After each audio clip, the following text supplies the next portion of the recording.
قال النبي صلى الله عليه وسلم لا تقوم الساعة حتى لا يقال الله الله আল্লাহ নবী বলেন কিয়ামত সংঘটিত হবে না যতক্ষণ পর্যন্ত দুনিয়ার মধ্যে আল্লাহ আল্লাহ বলবে, আল্লাহ আল্লাহ উচ্চারণ হবে। যতদিন দুনিয়ার মধ্যে আল্লাহ আল্লাহ বলা হবে, তার মানে আই আল্লাহ আল্লাহ কি ট্যাপ রেকর্ডে বললে হবে না। হাদিসের পরের অংশ আছে আবার লা তাকুমুস সাআ আলা আহাদিন ইয়াকুলু আল্লাহ আল্লাহ।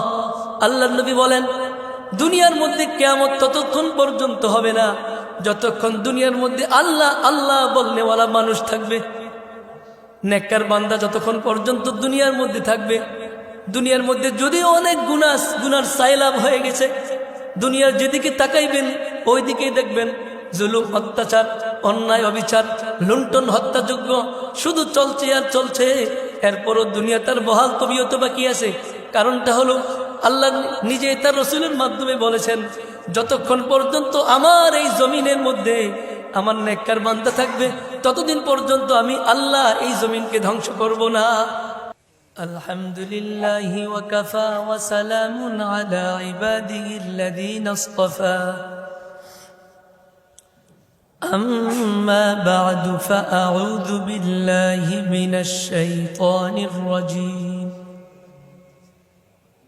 বিসমিল্লাহির রহমানির রহিম।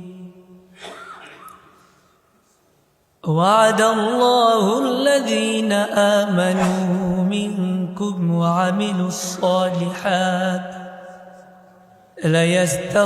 ليستخلفنهم في الأرض كما استخلف الذين من قبلهم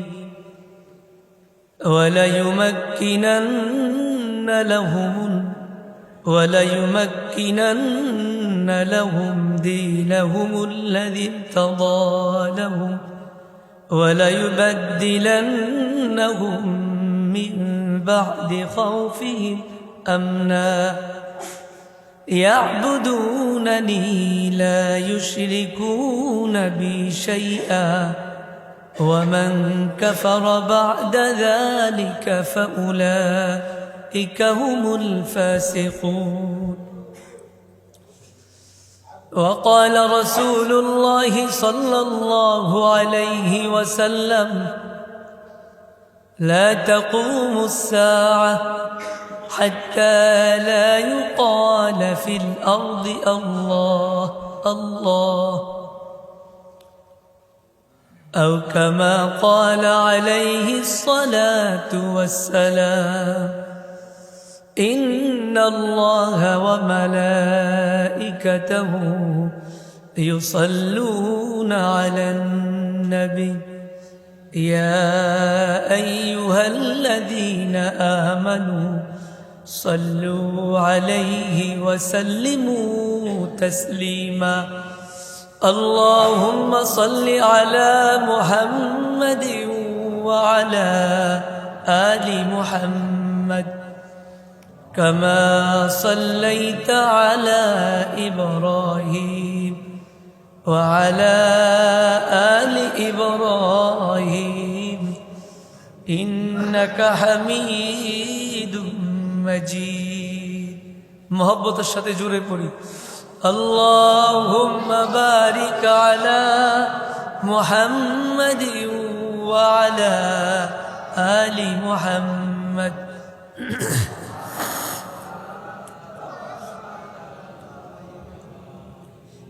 وعلى آل إبراهيم إنك حميد مجيد. মহান আল্লাহ পাক রব্বুল আলামিন আমাদেরকে বহু মানুষ থেকে বাছাই করে অত্যন্ত মায়া করে জুমার নামাজ পড়ার জন্য অন্যান্যদের তুলনায় মসজিদে আগে এসে উপস্থিত হওয়ার তৌফিক দিয়েছেন। এই জন্য আমরা সকলে শুকরিয়াতান দিল থেকে বলি আলহামদুলিল্লাহ।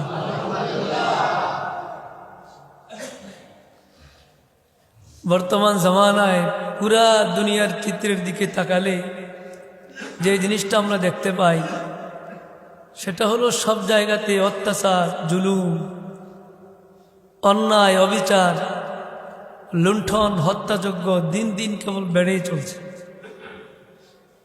বিশেষ করে আল্লাহর জমিনে মুসলমানদের উপর যে অবর্ণনীয় নির্যাতন চালাচ্ছে ইহুদি, বেঈমান, অমুসলিমরা, এটা সবচাইতে বেশি। অথচ মুসলমান ছিল সবচাইতে নিরাপদ জাতি, এখনো সবচাইতে নিরাপদ জাতি। এই মুসলমানদের থেকে অন্য মানুষ কোনো কষ্ট পায় না, কেউ কোনো আঘাত পায় না, কেউ কোনো নির্যাতনের শিকার হয় না।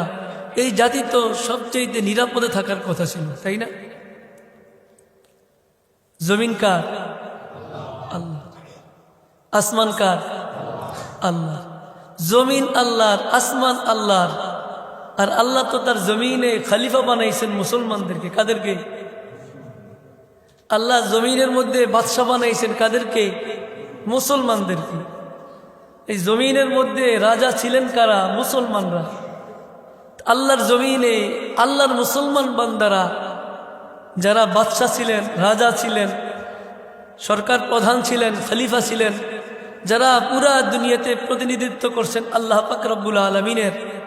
কোরআনে কারীম সূরা বাকারার 30 নম্বর আয়াতে আল্লাহ বলেছেন, ওয়াইদ ক্বালা রাব্বুকা লিল মালাইকাতি ইন্নী জাইলুন ফিল আরদি খলিফা। যে আল্লাহ কোরআনে কারীমের মধ্যে রাসূলকে বলেন, রাসূল আপনি স্মরণ করুন যখন আপনার রব আল্লাহ পাক রব্বুল আলামিন ফেরেশতাদেরকে বলেছিলেন, ইন্নী জাইলুন ফিল আরদি খলিফা, আমি এই জমিনের মধ্যে, আমার এই জমিনের মধ্যে, আমার এই দুনিয়াতে আমি খলিফা বানাইতে চাই। মুসলিম শরীফের 2742 নম্বর হাদিসে আছে, রাসূল আকরাম সাল্লাল্লাহু আলাইহি ওয়াসাল্লাম বলেন, ইন্নাল্লাহা মুস্তাখলিফাকুম ফিহা ফায়ানজুরু কাইফা তা'মালুন। যে আল্লাহ তাআলা জমিনের মধ্যে তোমাদেরকে খলিফা বানাইছেন, আল্লাহ তাআলা জমিনের মধ্যে তোমাদেরকে প্রতিনিধি বানাইছেন, আল্লাহ দেখতে চান তোমরা কি কাজ করো। তো আল্লাহ নিজে তো কোরআনে বললেন, নবী আপনি স্মরণ করুন যে আপনার রব জমিনের মধ্যে তার খলিফা নির্বাচন করতে চাচ্ছেন। এই দুনিয়ার মধ্যে প্রথম খলিফা কে ছিলেন? হযরতে আদম আলাইহিস সালাতু ওয়াস সালাম। তিনি মুসলমান না অমুসলিম? অমুসলিম। এটা কি চিন্তা করা যাবে? নাউজুবিল্লাহি মিন যালিক। এই জমিনের সর্বপ্রথম মানুষ হলেন হযরত আদম আলাইহিস সালাতু ওয়াস সালাম, যাকে আল্লাহ তার জমিনের মধ্যে খলিফা বানাইছেন। এই আদম আলাইহিস সালাতু ওয়াস সালাম হলেন আমাদের আদি পিতা, যাকে আল্লাহ তাআলা এই জমিনে প্রথম নবী বানাইছেন, খলিফা বানাইছেন। পরবর্তী খলিফা আল্লাহ বানাইছেন হযরতে শীস আলাইহিস সালাতু ওয়াস সালাম। পর্যায়ক্রমে পরবর্তী খলিফা আল্লাহ বানাইছেন হযরতে ইদ্রিস আলাইহিস সালাতু ওয়াস সালাম। পরবর্তী খলিফা আল্লাহ বানাইছেন নূহ আলাইহিস সালাতু ওয়াস সালামকে। পরবর্তী খলিফা আল্লাহ বানাইছেন হুদ আলাইহিস সালাতু ওয়াস সালামকে। পরবর্তী খলিফা আল্লাহ বানাইছেন হযরত ইব্রাহিম আলাইহিস সালাতু ওয়াস সালামকে। পরবর্তী খলিফা বানাইছেন হযরত ইসমাঈল আলাইহিস সালাতু ওয়াস সালামকে। পরবর্তী খলিফা বানাইছেন আল্লাহ হযরত ইসহাক আলাইহিস সালাতু ওয়াস সালামকে। পরবর্তী খলিফা বানাইছেন হযরত ইয়াকুব আলাইহিস সালাতু ওয়াস সালামকে। পরবর্তী খলিফা আল্লাহ বানাইছেন ইউসুফ আলাইহিস সালাতু ওয়াস সালামকে। পরবর্তী খলিফা বানাইছেন আল্লাহ হযরত ইউনূস আলাইহিস সালাতু ওয়াস সালামকে। পরবর্তী খলিফা বানাইছেন আল্লাহ হযরত মূসা আলাইহিস সালাতু ওয়াস সালামকে। আরো পরবর্তী খলিফা বানাইছেন, রাজা বানাইছেন, বাদশা বানাইছেন হযরত দাউদ আলাইহিস সালাতু ওয়াস সালামকে। পরবর্তী বাদশা হইছেন, পুরা দুনিয়া শাসন করছেন হযরত সুলাইমান আলাইহিস সালাতু ওয়াস সালামকে। পরবর্তী খলিফা বানাইছেন হযরত ঈসা আলাইহিস সালাতু ওয়াস সালামকে। পরবর্তী খলিফা বানাইছেন পুরা দুনিয়ার সর্বশ্রেষ্ঠ মানব, আমাদের নবী, সকলের নবী, বিশ্ব নবী মুহাম্মদ সাল্লাল্লাহু আলাইহি ওয়াসাল্লামকে, তাই না? তো পুরা দুনিয়ার মধ্যে একদম দুনিয়ার শুরু থেকে নিয়ে রাসূল আকরাম সাল্লাল্লাহু আলাইহি ওয়াসাল্লাম পর্যন্ত আল্লাহর জমিনে প্রতিনিধিত্ব করছেন কারা? আল্লাহ তাআলার পেয়ারে বান্দা যারা, যারা আল্লাহ তাআলার খাস বান্দা, আম্বিয়া আলাইহিমুস সালামরা পুরা দুনিয়ার প্রতিনিধিত্ব করছেন আল্লাহ পাক রব্বুল আলামিন। অথচ আজকে পুরা দুনিয়াতে মার খাচ্ছে সবচেয়ে বেশি কারা? মুসলমানরা। সবচেয়ে বেশি নির্যাতনের শিকার হচ্ছে কারা? মুসলমানরা। কেন মুসলমানরা নির্যাতনের শিকার হবে?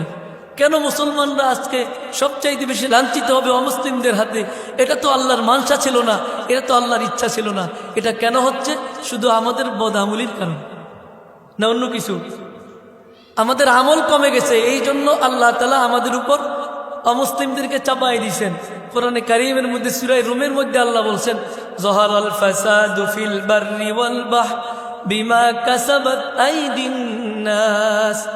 আল্লাহ কোরআনে কারীমের মধ্যে বলেন, জমিনের মধ্যে যত ফিতনা ফাসাদ ছড়িয়ে পড়েছে, এটা ছড়িয়ে পড়েছে, যত আযাব গজব নাজিল হয়েছে, এই আযাব গজব আল্লাহ ইচ্ছা করে নাজিল করেন নাই, আল্লাহ নিজের ইচ্ছাই দেন নাই।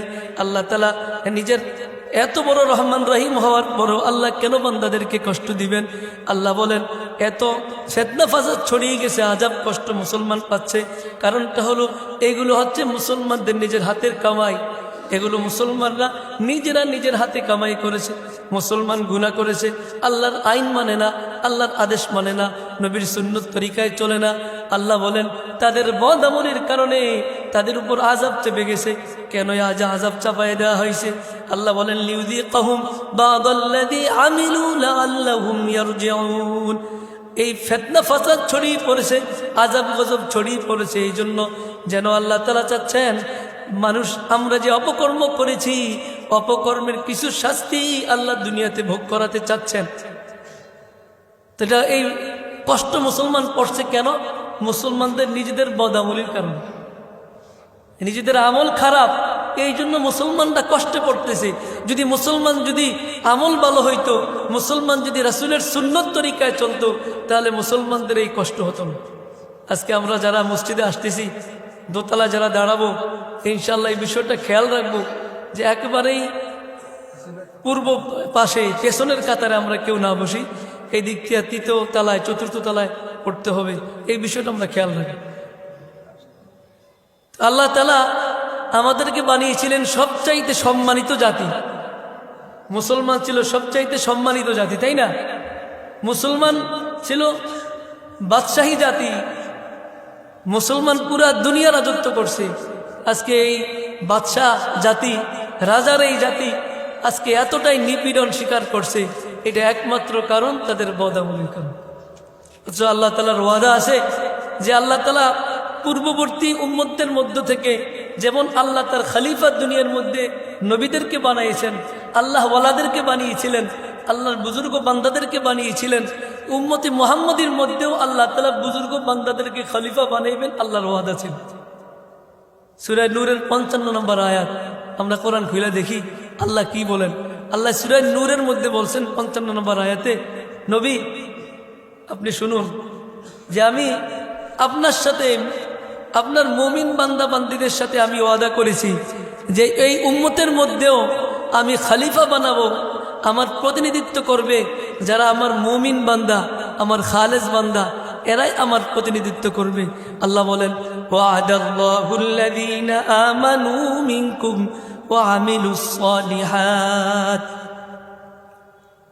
নবী, আল্লাহ তাআলা ওয়াদা করেছেন মুমিন বান্দাদের সাথে যারা ওয়া আমিলুস সালিহাত সৎকর্ম করেছে, যাদের আমল ভালো, যাদের আমল ঠিক আছে, যারা আল্লাহর বিধান মতো রাসূলের সুন্নত তরিকায় চলে, যাদের নামাজ মিস হয় না, যারা 5 ওয়াক্ত নামাজ ঠিকঠাক মতো পড়ে, যাদের তাহাজ্জুদ মিস হয় না, নেককার বান্দা, এই নেককার বান্দাদের সাথে আল্লাহ ওয়াদা করেছেন লা ইস্তাখলিফান্নাহুম ফিল আরদি, যে আল্লাহ তাআলা জমিনের মধ্যে এদেরকে খলিফা অবশ্যই বানাবেন।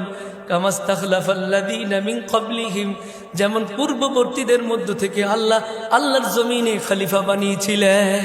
এটা আল্লাহ ওয়াদা করছেন। কি করছেন?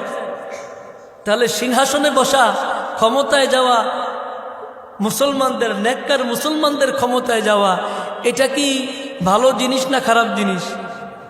এটা কি আল্লাহর ওয়াদা না আল্লাহর ওয়াদার বাহিরে? এখন কেউ যদি মনে করে যে মসজিদে বসা মুসলমানদের, নেককার মুসলমানদের মসজিদে বসা এটা ঠিক না, নেককার মুসলমান তো মসজিদে থাকবে, মাদ্রাসায় থাকবে, এরা খানকায় থাকবে, এরা কেন রাজপ্রাসাদে যাবে, এরা কেন দেশ পরিচালনা করবে, এই চিন্তা যদি কেউ করে তাহলে তার এই চিন্তা কোরআন সুন্নাহর পক্ষে না বিপক্ষে? তার এই চিন্তা যদি কেউ তার দিলের মধ্যে লালন করে, ওই লোক কি সত্যিকারের মুমিন না মুনাফিক? মুনাফিক, কোনো সন্দেহ নাই। তা বলতে ভয় লাগতেছে, এটা কোরআন কারীমের আয়াত, এটা অবিশ্বাস করার কিচ্ছু নাই, এটাই সত্যি কথা, এটা আল্লাহর ওয়াদা। সূরা নূরের 55 নম্বর আয়াত আপনি খুইলা তরজমা খুইলা দেখবেন, এই তরজমার মধ্যে আল্লাহ নিজে বলছেন আমি উম্মতি মুহাম্মদীর মধ্যে যারা নেককার বান্দা বান্দি, যারা নেককার বুজুর্গ বান্দা, যারা আল্লাহ ভীরু বান্দা, যারা আল্লাহকে ভয় করে, 5 ওয়াক্ত নামাজ যারা পড়ে, যাদের রোজা কখনো মিস হয় না, নামাজ মিস হয় না, যারা তাহাজ্জুদ গুজার, যারা ইশরাক করে, আউয়াবিন পড়ে, আমি আল্লাহ উম্মতি মুহাম্মদীদের পক্ষ থেকে এদেরকে আমি আমার খেলাফতের দায়িত্ব দিব, এদেরকে মস্তদের সিংহাসনে বসাবো, এদেরকে রাজা বানাবো, এদেরকে বাদশা বানাবো, এদেরকে খলিফা বানাবো। তাহলে এটা আল্লাহ তাআলারও মানসা। তাহলে দিলের মধ্যে আমাদের এই স্বপ্ন লালন করতে হবে এবং যার যতটুকু সাধ্য আছে আমি আমার পুরা সাধ্য দিয়া চেষ্টা করব যেন আল্লাহওয়ালা মানুষ পুরা দুনিয়ার মধ্যে, বিশেষ করে আমাদের দেশে বা আমি যেখানেই থাকি ওই জায়গায় যেন আল্লাহওয়ালা মানুষ দেশ চালানোর নির্দিষ্ট জায়গায়, সর্বোচ্চ জায়গায় যেন বসতে পারে। এটা প্রত্যেকের ঈমানি দায়িত্ব। এটা আল্লাহ তাআলা এখন করতেছেন উম্মতি মুহাম্মদীর মধ্যে। আল্লাহ এই সিস্টেম আল্লাহ চালু করে দিয়েছেন, আলহামদুলিল্লাহ। ইতিহাস খুঁজুন, 2021 সালে যখন সারা দুনিয়ার মানুষ জানতো তালেবান ছিল জঙ্গি গোষ্ঠী। কি গোষ্ঠী ছিল? তালেবান থেকে জঙ্গি বলতো না, তালেবানের যে নাম বলবো তাকে অ্যারেস্ট করতো। 2021 সালে যখন মার্কিন সৈন্যরা যখন শেষ পর্যন্ত আর আফগানিস্তানে টিকতে পারে নাই, তখন এরাই নিজেদের মুখেই বলছে তালেবান এরা জঙ্গি গোষ্ঠী না, এরা শান্তি চায়, নিরাপত্তা চায়। এদের সাথে শান্তি চুক্তি কইরা তারা তাদের সৈন্য সব কিছু আফগানিস্তান থেকে প্রত্যাহার করে নিয়ে আসছে। আরে নাই? এটা কি প্রমাণ করতেছে?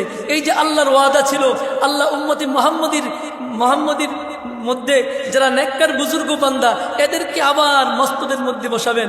এই 2021 সালে আল্লাহ তাআলা তালেবানদের হাতে যেমন আফগানিস্তান দিয়েছেন, ঠিক এই 2024 সালে কিছুদিন আগে তাকায় দেখেন সামদেশে সিরিয়ার আবু মোহাম্মদ জুলানি, যিনি হযরত ওমর রাদিয়াল্লাহু তাআলা আনহুর বংশধর, তার হাতে আল্লাহ তাআলা সিরিয়াকে বিজয় দান করছে। আজকে সিরিয়ার মানুষ দীর্ঘ 24 বছরের ফেসিবাদ শাসন থেকে তারা মুক্তি লাভ করছে। বাশার আল আসাদ দীর্ঘ 24টা বছর পর্যন্ত মানুষকে তিলে তিলে কষ্ট দিয়ে মারছে। হাজার হাজার মুসলমান, হাজার হাজার স্টুডেন্ট, ছাত্ররা দেখা যায় এখন ফেসবুকে, ইউটিউবে দেখা যায় জেলখানার থেকে এদেরকে বের করতেছে। এমন মানুষ পাওয়া যায় মাত্র 14 বছর বয়সে ঢুকাইছে, এই মানুষটা এখন বিবেক নষ্ট হয়ে গেছে। নির্যাতন ভোগ করতে করতে এখন সে তার নিজের নাম পর্যন্ত বলতে পারে না। দীর্ঘ 24টা বছর পর্যন্ত নবীদের দেশে, সিরিয়ার মতো একটা দেশের মধ্যে মুসলমানদের উপর নির্যাতনের স্টিম রুলার চালাইছে।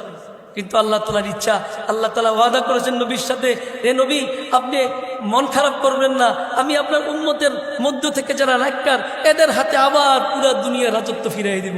আল্লাহ তাআলা এই কথা চালু করছেন। ইনশাআল্লাহ অদূর ভবিষ্যতে, বেশি দিন আর বাকি নাই, পুরা ভারতবর্ষ দেখবেন ইনশাআল্লাহ মুসলমানদের দখলে চলে আসবে। আল্লাহ তাআলা কবুল করুক, সকলে বলে না আমি। এটাই আমাদের দিলের মধ্যে লালন করতে হবে।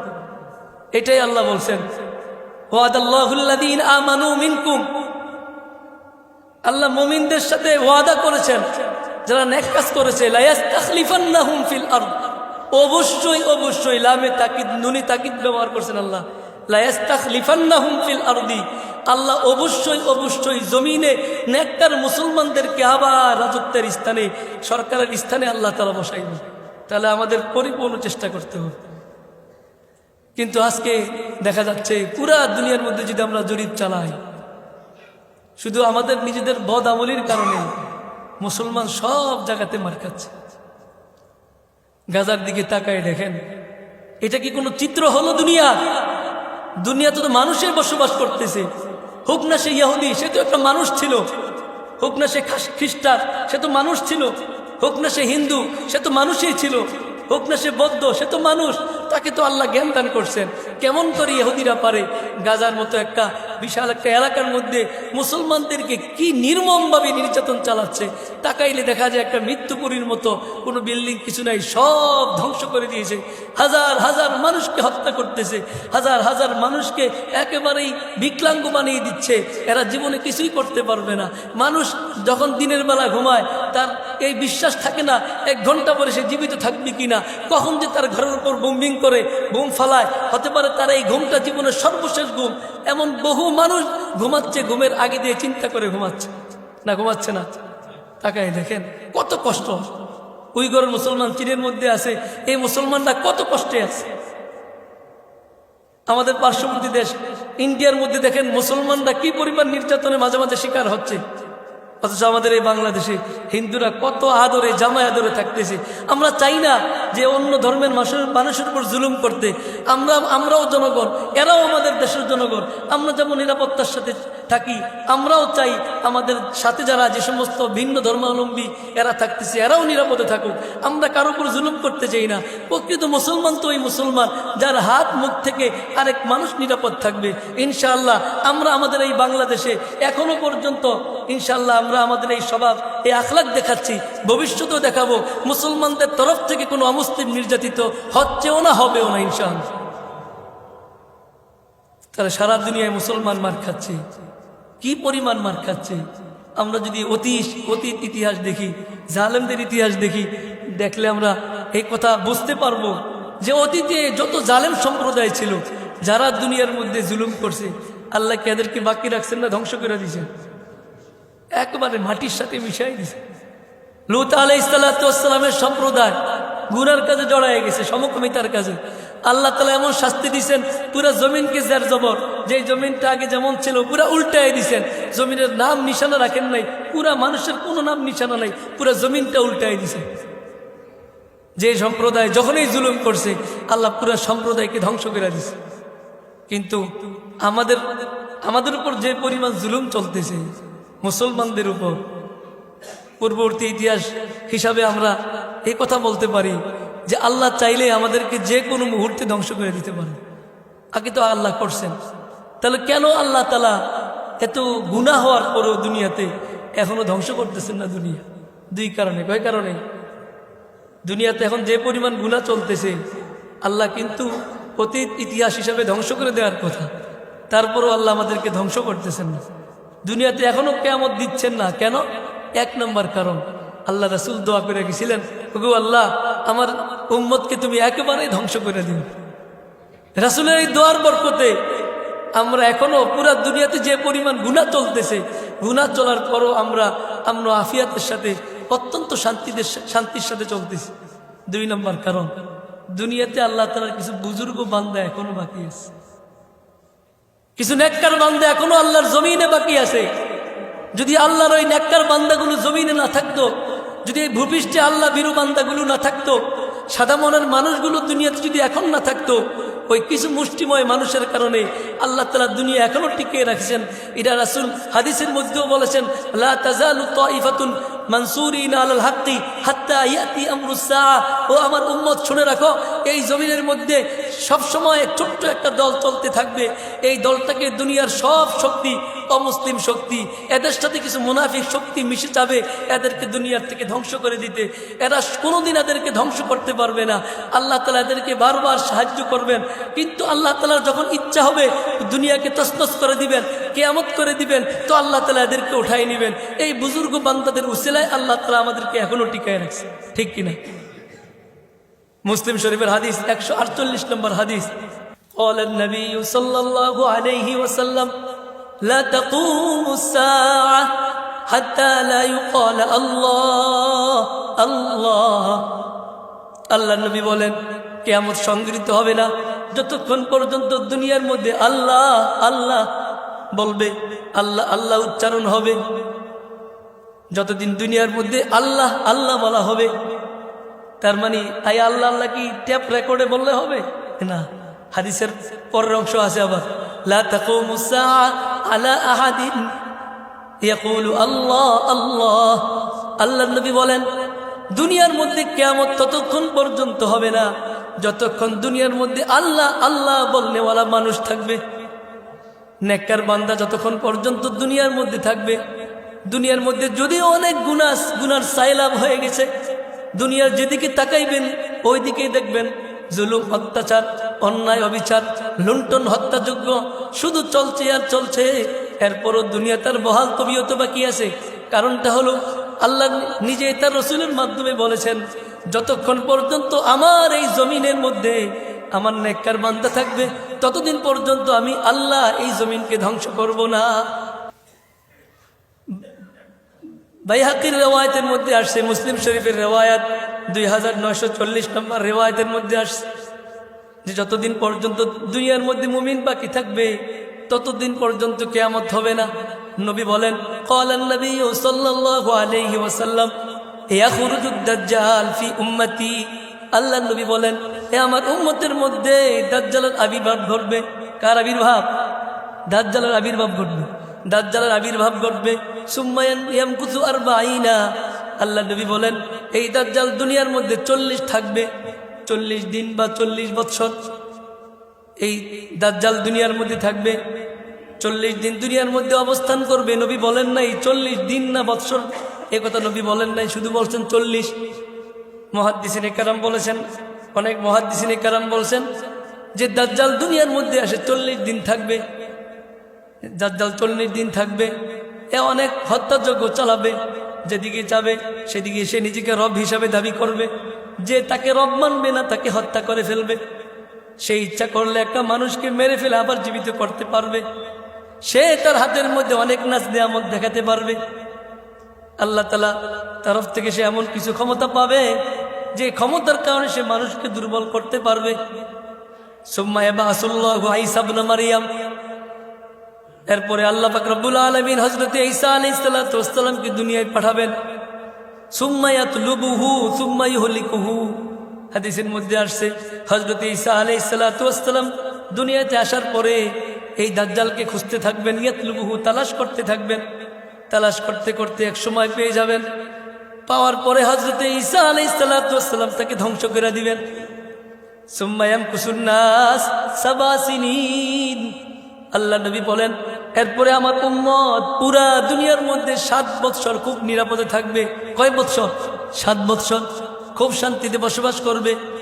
লাইসা বাইনা ইসনাইনি আদাওয়াতুন।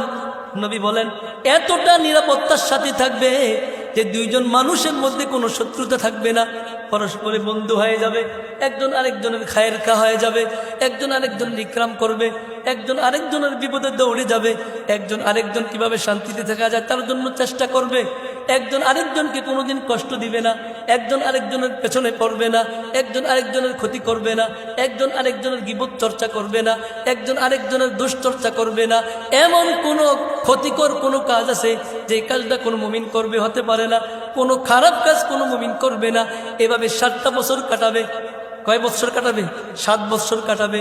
এরপরে আল্লাহ তাআলা সুম্মা ইউরসিলুল্লাহু রিহান বারিদাতান। এই জায়গাটা খুব খেয়াল করে শুনেন যে যতদিন আল্লাহ দুনিয়ার মধ্যে মুমিন থাকবে, নেককার থাকবে, ততদিন দুনিয়া রাখবেন। যখন মুমিন থাকবে না, নেককার বান্দা বান্দি থাকবে না, দুনিয়া ধ্বংস করে দিবেন।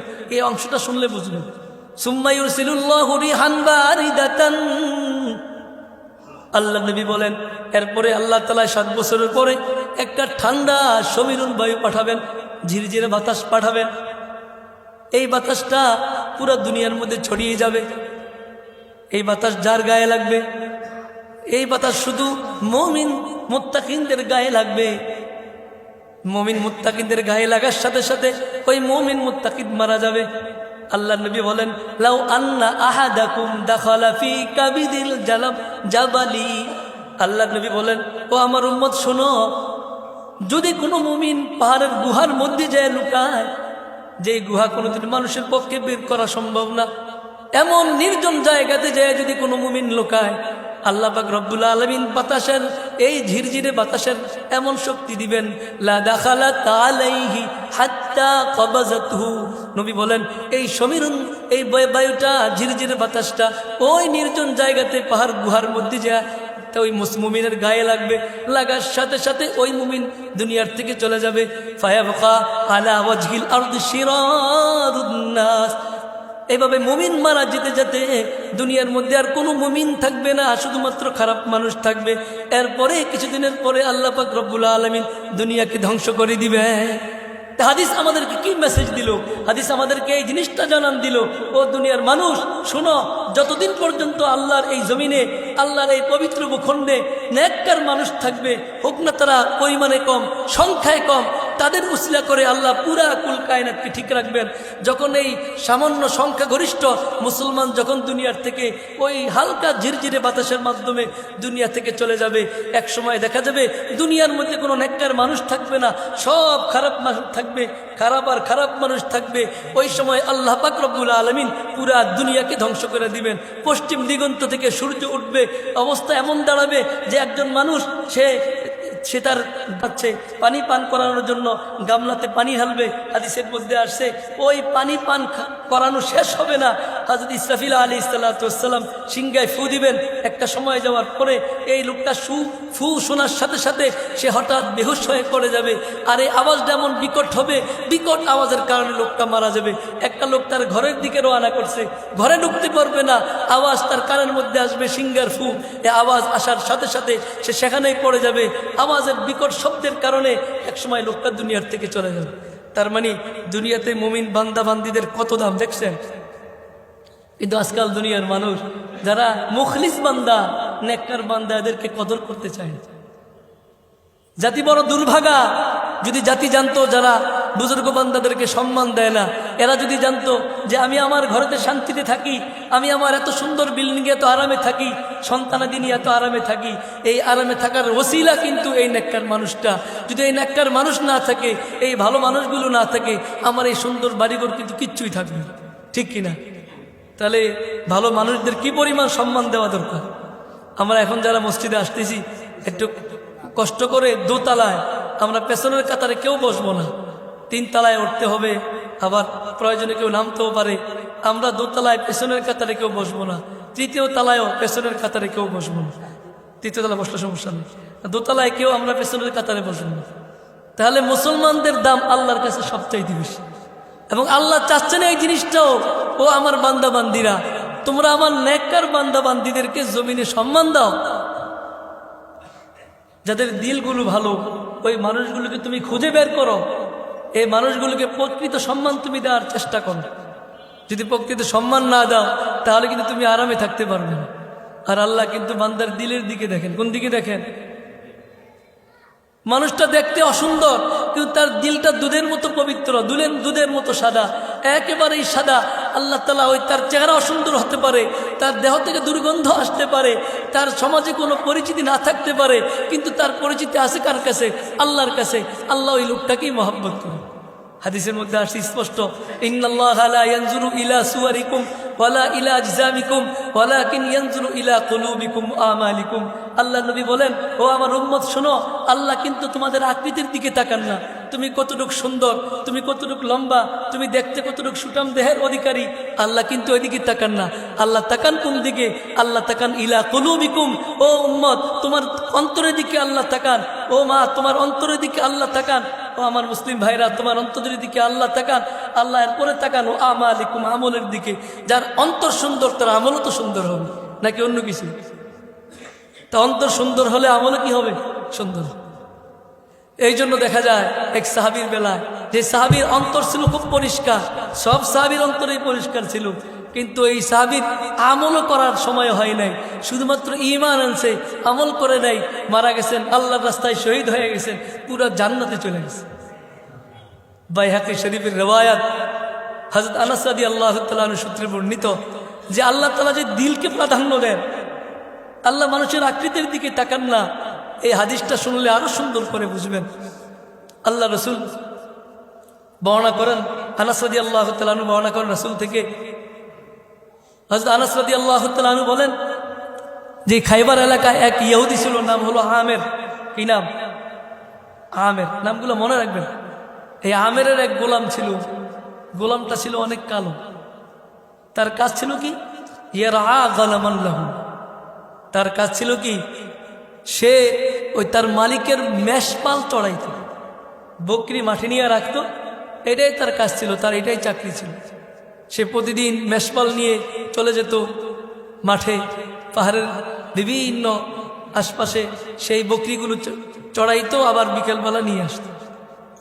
হঠাৎ 7ম হিজরির কথা, যখন এই খাইবরের ইহুদিরা মদিনার উপর আক্রমণ করার জন্য নীল নকশা আঁকতেছিল, আল্লাহ রসুল এই খাইবারের বিরুদ্ধে সাহাবায়ে কেরামদেরকে নিয়ে যুদ্ধে অবতীর্ণ হলেন।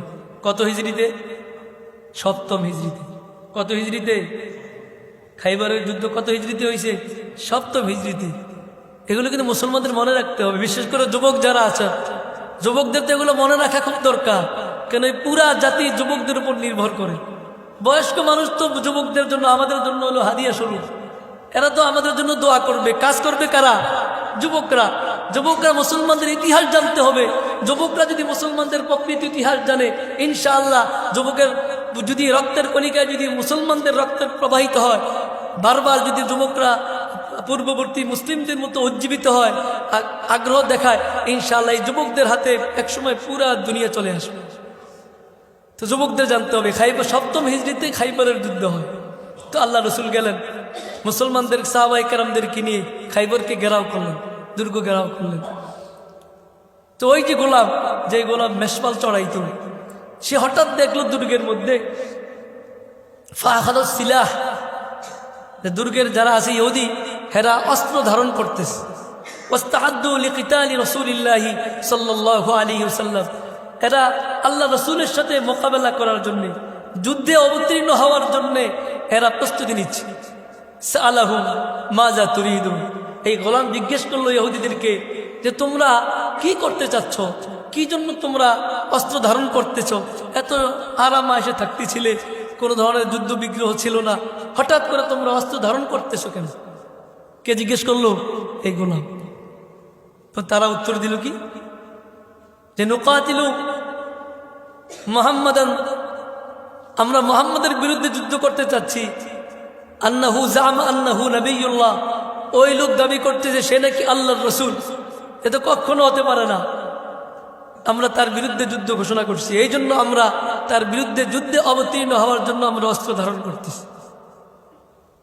এই গোলাম সে বলে যে আমি এক সময় আমার এই মেশপাল নিয়ে আমি বাহিরে চলে আসলাম, কিন্তু আমার দিলের মধ্যে আটকে গেল। ফাওয়াকা ফি নাফসি যিকরুন নবী সাল্লাল্লাহু আলাইহি ওয়াসাল্লাম, আমার দিলের মধ্যে গেঁথে গেল সে তারা যে বলেছে মুহাম্মদের বিরুদ্ধে যুদ্ধের ঘোষণা করছে, মুহাম্মদের বিরুদ্ধে যুদ্ধে নামবে, এই মুহাম্মদটাকে, এই লোকটাকে, তার বিরুদ্ধে যুদ্ধ করার দরকার কি? সে নবী না দাবি করছে, তাদের তো কোনো ক্ষতি করে নাই, তাদের উপর তো হামলা করে নাই, কেন তারা এর বিরুদ্ধে যুদ্ধ অবতীর্ণ হতে যাচ্ছে? গোলাম বলে আমি আমার মেশপাল নিয়ে বেরিয়ে গেলাম মেশপাল চড়ানোর জন্য। এক সময় যখন আমি আস্তে আস্তে হঠাৎ মুসলিম বাহিনীর সামনে পড়লাম, ফাখাযুনি, তারা আমাকে ধরে ফেললো। ফাজাউ বিহি ইলা রাসূলিল্লাহি সাল্লাল্লাহু আলাইহি ওয়াসাল্লাম, এবং সে বলল তারা আমাকে ধরে নিয়ে রাসূল আকরাম সাল্লাল্লাহু আলাইহি ওয়াসাল্লামের কাছে নিয়ে আসলো। আল্লাহ রসুলকে আমি দূর থেকে যখন হঠাৎ তার উপর আমার এক নজর পড়লো, আমি অবাক হয়ে গেলাম। আর এত সুন্দর কি মানুষ দুনিয়াতে হতে পারে? এত চমৎকার এক মানুষ, এত সুন্দর অবয়বের মানুষ। আমি যত সামনে এগুচ্ছিলাম আমার দিলের মধ্যে তার প্রতি তত মায়া মহব্বত জন্মেছিল। আমি যখন তার কাছে কাছে চলে গেলাম, তার পুরা চেহারা মুবারক যখন আমার সামনে আসলো, আমি তার প্রেমে পুরো পাগল হয়ে গেলাম, আমি তার ভক্ত হয়ে গেলাম। এক সময় ক্বাল আর রাজুল, লোকটি বলল আল্লাহ রসুলকে সম্বোধন করে, মাযা তাকুল ওয়া মাযা তাদউ ইলাইহি, তুমি কি বলো? তোমার বিরুদ্ধে কেন তারা যুদ্ধ করতে চাচ্ছে? তুমি তো দেখতে অনেক সুন্দর মানুষ, তোমার দিকে তাকাইলে মনে হয় তুমি তো কখনো খারাপ মানুষ হতে পারো না, তুমি তো একজন সুস্থ মানুষ, একজন ভালো মানুষ, নেককার মানুষ, তোমার বিরুদ্ধে কেন যুদ্ধ করবে? মাযা তাদউ ইলাইহি, আরে আপনি কার দিকে দাওয়াত দেন? কিসের কথা আপনি বলেন? আল্লাহ রসুল তাকে বললেন, ক্বালা লাহু রাসূলুল্লাহ সাল্লাল্লাহু আলাইহি ওয়াসাল্লাম, আল্লাহ নবী বললেন, ইন্নী আদউকা ইলাল ইসলাম, হে গোলাম আমি তোমাকে ইসলামের দিকে দাওয়াত দিচ্ছি, আমি তোমাকে দাওয়াত দিচ্ছি ইসলামের দিকে। ও আল্লাহ তা'বুদা ইল্লাল্লাহ, আমি তোমাকে দাওয়াত দিচ্ছি তুমি আল্লাহ ছাড়া কারো ইবাদত করবে না। এখন এই গোলাম বলল, মাযা ইয়াকুনু লি ইন শাহিদতু বিযালিক ওয়া আমানতু আলাল্লাহ, ও আল্লাহর নবী আমি যদি আপনার কথা মতো এই বিষয়ে সাক্ষী দেই যে আল্লাহ ছাড়া কোনো মাবুদ নাই, আল্লাহ ছাড়া কোনো ইলাহ নাই, আল্লাহ ছাড়া কোনো পরম শক্তি নাই, আল্লাহ ছাড়া কোনো রব নাই, আল্লাহ ছাড়া কোনো মালিক নাই, ওই আল্লাহ সব কিছু করেন, বান্দা কোনো কিছু করতে পারে না, আল্লাহ যা চান তাই করতে পারেন, ফাআলুল লিমা ইউরিদ, আল্লাহ যা ইচ্ছা তাই করেন, ইন্নাল্লাহা ইয়াফআলু মা ইয়াশা, আল্লাহ যা ইচ্ছা তাই করতে পারেন। ও নবী আমি যদি এই কথা সাক্ষী দেই, আমি যদি এটা মেনে নেই, আল্লাহর উপর ঈমান আনি, আমার কি হবে লাভ, আমার কি হবে? আল্লাহ নবী তাকে বললেন, ওরে আল্লাহর গোলাম, ওরে আল্লাহর বান্দা, তুমি যদি ইন শাহিদতা বিযালিক ও আমানতা আলাল্লাহ, তুমি যদি ওই বিষয়গুলোর সাক্ষ্য দাও এবং আল্লাহর উপর ঈমান আনো, লাকাল জান্নাহ, তোমার জন্য আল্লাহ পাক রব্বুল আলামিন জান্নাত বরাদ্দ করে দিবে। এই লোক তো পাগল হয়ে গেল। এই লোক ফেলফেল দৃষ্টিতে তাকিয়ে রাসূলকে বলল, ইয়া রাসূলুল্লাহ, ইন্নী আসওয়াদুল ওয়াজহি, ওগো আল্লাহর নবী, আমার চেহারা তো কালো। ইন্নী আসওয়াদুল লাউনি, আমি তো কালো বর্ণের মানুষ। মুনতিনাতুর রিহ, ওগো আল্লাহর নবী, আমার দেহ থেকে তো দুর্গন্ধ আসে। আমি তো একজন রাখাল মানুষ, আমি রাখালগিরি করি, আমার পাশে কেউ বসলে নাক ছিটকায়, আমার থেকে দুর্গন্ধ আসে। আরে আমার মতো খারাপ মানুষ যদি ঈমান আনার পরে যদি আমি আল্লাহর রাহে জিহাদ করি, আমি কি জান্নাতে যাব? হাত্তা উদখালাল জান্নাহ, আমাকে জান্নাতে প্রবেশ করানো হবে। নবী বললেন, ক্বালা লাহু রাসূলুল্লাহ সাল্লাল্লাহু আলাইহি ওয়াসাল্লাম, নাম উদখিলতা, হ্যাঁ অবশ্যই আল্লাহ তোমাকে জান্নাতের মধ্যে প্রবেশ করাবেন। হাদিসের মধ্যে আসছে, এই সাহাবী আল্লাহর রাহে জিহাদ করতে নেমে গেলেন। জিহাদ করতে করতে এক সময় আল্লাহর এই পেয়ারা বান্দা আল্লাহর রাস্তায় শহীদ হয়ে গেলেন। নবী বললেন, ওরে আল্লাহর বান্দা বান্দিরা শোনো, এটা এমন এক সাহাবী, যেই সাহাবী জীবনে এক ওয়াক্ত নামাজ পড়া লাগে না, একটা রোজা রাখা লাগে না, একটা পয়সাও দান করা লাগে না, শুধুমাত্র তার দিলটা আল্লাহর উপর ঈমান এনেছে। সে আমাকে তার অন্তর দিয়ে মহব্বত করেছে, সে আমাকে তার নিজের জীবনের চাইতে বেশি মহব্বত করেছে। এভাবে মহব্বত করার পরে আল্লাহর রাহে যুদ্ধে নেমে গেছে। আল্লাহ বান্দার দিলের দিকে তাকাইছেন, তার আকার আকৃতির দিকে তাকান নাই, তার কালো কুস্ত্রী আকৃতির দিকে তাকান নাই, দিলের দিকে তাকাইয়া আল্লাহ তার জীবনের গুনাহ মাফ করে দিয়ে তাকে জান্নাতবাসী হিসাবে কবুল কইরা নিছে। তাহলে আল্লাহ তাকান কোন দিকে? বান্দার দিলের দিকে, বান্দার আকার আকৃতির দিকে তাকান না, আল্লাহ দিলের দিকে তাকায়া দেখেন, ও বান্দা, তুমি তোমার দিলের মধ্যে আমার কি পরিমাণ মহব্বত রেখেছো, তুমি আমার নবীকে কি পরিমাণ মহব্বত করো, আমার দিনের জন্য তুমি কি পরিমাণ চেষ্টা করো, আমার দিন যেন আমার জমিনে, আমার এই পবিত্র ভূখণ্ডে যেন দিন উজ্জীবিত হয়, দিনের পতাকা যেন আমার প্রত্যেকটা দেশের মধ্যে পথ করে উঠতে থাকে, তুমি কি পরিমাণ চেষ্টা করছো। আল্লাহ ওই দিকে তাকাবেন, বান্দার আকার আকৃতির দিকে তাকাবেন না। ইনশাআল্লাহ আমরা চেষ্টা করব যে যেখানে আছি আমাদের পরিপূর্ণ ক্ষমতা ব্যয় করে, আমাদের সর্বাত্মক চেষ্টা ব্যয় করে আমরা চেষ্টা করব রাসূলের সুন্নত তরিকায় আল্লাহ পাক রব্বুল আলামিনের বিধান মানা। আল্লাহ তাআলা আমাদেরকে তৌফিক দান করুক। ওয়া মা আলাইনা ইল্লাল বালাগ।